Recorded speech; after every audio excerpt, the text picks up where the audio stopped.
Welcome H distance classes पर।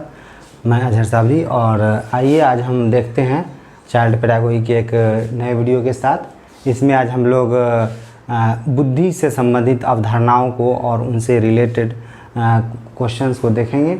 और इसमें जो बुद्धि की अवधारणा है, इसमें जो साइकोलॉजिस्ट हैं जैसे अल्बर्ट बीने हैं, साइमन हैं और टर्मन ने क्या क्या सिद्धांत को दिए हैं और उनसे कैसे बच्चों को कोरिलेट किया जाता है, तो इसको हम देखते हैं।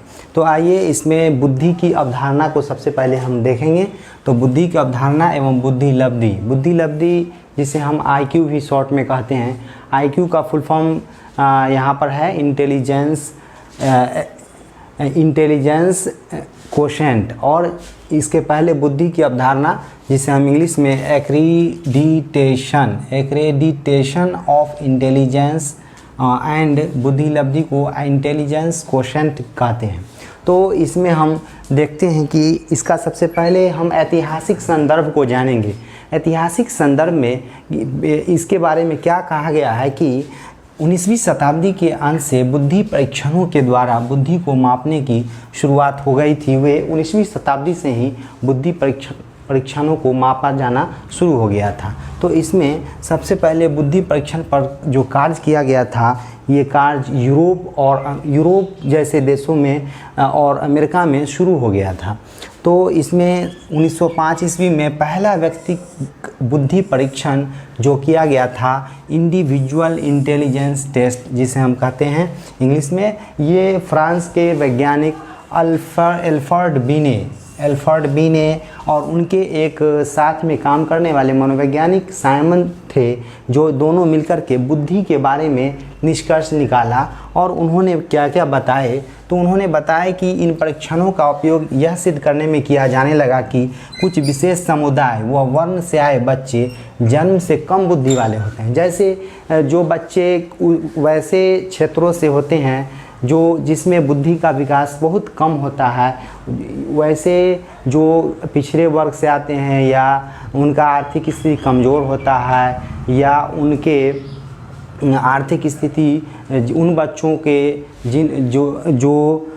उनके पूर्वजों के द्वारा जिनका विकास कमज़ोर था, तो उनके बुद्धि भी, उनके आने वाले नेक्स्ट पीढ़ी जो है, नेक्स्ट जनरेशन है, उनके बुद्धि भी कमज़ोर होने लगते हैं। तो इसमें सबसे पहले उसके बाद हम देखते हैं कि यह धारणा न सिर्फ सामाजिक विभेद को बढ़ाया बल्कि इसका राजनीतिक फ़ायदा भी उठाया गया।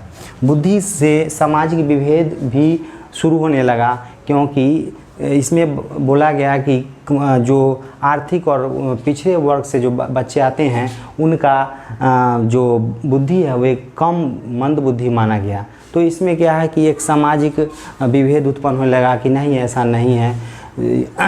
तो जैसे हम देखते हैं कि जो अफ्रीका के देशों में, जो दक्षिण अफ्रीका में रंग भेद की नीति जो वहाँ चलाया गया था, जिसमें क्या था कि गोरे लोगों जो थे वे काले लोगों को कमज़ोर समझते थे और मंद और कम बुद्धि वाले समझते थे। तो इसमें उनके द्वारा उन पर आरोप लगाया जाता था और इससे क्या होता था, एक हीन भावना की उत्पन्न होने लगता था लोगों के बीच।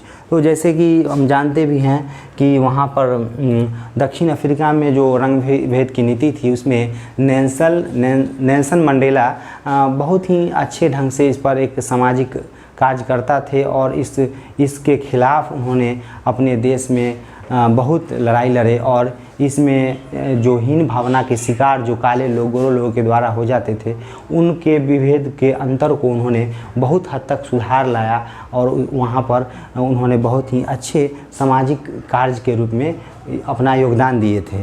तो जैसे हमारे भारत में भी अंग्रेज जिसे गोरे भी कहा जाता था, तो उसमें भी हमारे देश के सबसे पहले जो हमारे महात्मा गांधी थे, उनके नेतृत्व में बहुत सारे लोगों ने इस पर संघर्ष की और गोरों के द्वारा जो लोग भी सताए जाते थे उनसे हम लोगों को आज़ादी दिलवाए। तो इसमें उसके बाद हम देखते हैं कि बीने ने क्या क्या परीक्षण में बताया। तो उनके अनुसार एल्फ्रेड बी ने, जो फ्रांस के मनोवैज्ञानिक थे, तो उनके अनुसार भाषाई ज्ञान, गणितीय योग्यता, प्रत्यक्षीकरण, विभेदीकरण, स्मृति, तुलनात्मक योग्यता, वाचन योग्यता, आलोचनात्मक योग्यता इत्यादि को मापन करने का प्रयास किया गया। तो उसके बाद है कि इन्होंने बुद्धि को मानसिक आयु के रूप में मापकर अभिव्यक्त किए।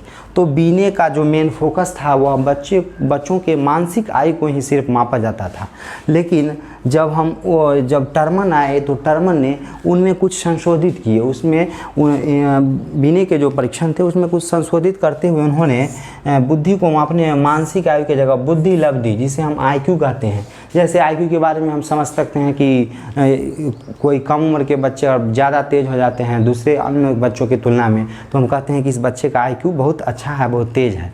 लेकिन ऐसा क्यों कहते हैं? ऐसा इसलिए कि वे कोई भी सवाल लेते हैं तो वे जल्दी से बना लेते हैं, सॉल्व कर लेते हैं। तो इसमें कहा जाता है कि बच्चे का IQ लेवल तेज़ है। तो इन्हीं IQ लेवल को टर्मन ने मापा है। तो टर्मन ने मापते हुए उन्होंने कहा कि इसमें कैसे मापे, तो उन्होंने व्यक्ति के प्राप्तांकों की गणना विभिन्न आयु समूह के बच्चों के औसत प्रदर्शन के आधार पर तैयार किए।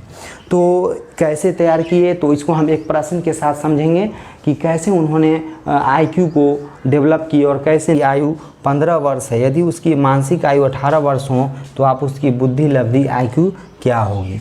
तो टर्मन के अनुसार बुद्धि लब्धि IQ जो है इंटेलिजेंस क्वोशेंट, तो बुद्धि लब्धि उनके अनुसार क्या है कि उन्होंने बताया कि सबसे पहले बच्चों की मानसिक आयु ज्ञात किया जाए। यदि मानसिक आयु ज्ञात है तब उसमें उसका अनुपात हम ले लेंगे वास्तविक आयु से।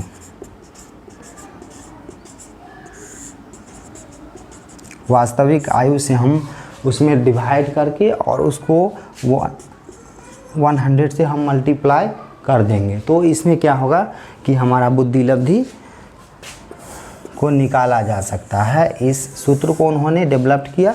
तो मानसिक आयु मेंटल एज और वास्तविक आयु क्रोनोलॉजिकल एज हम कह सकते हैं।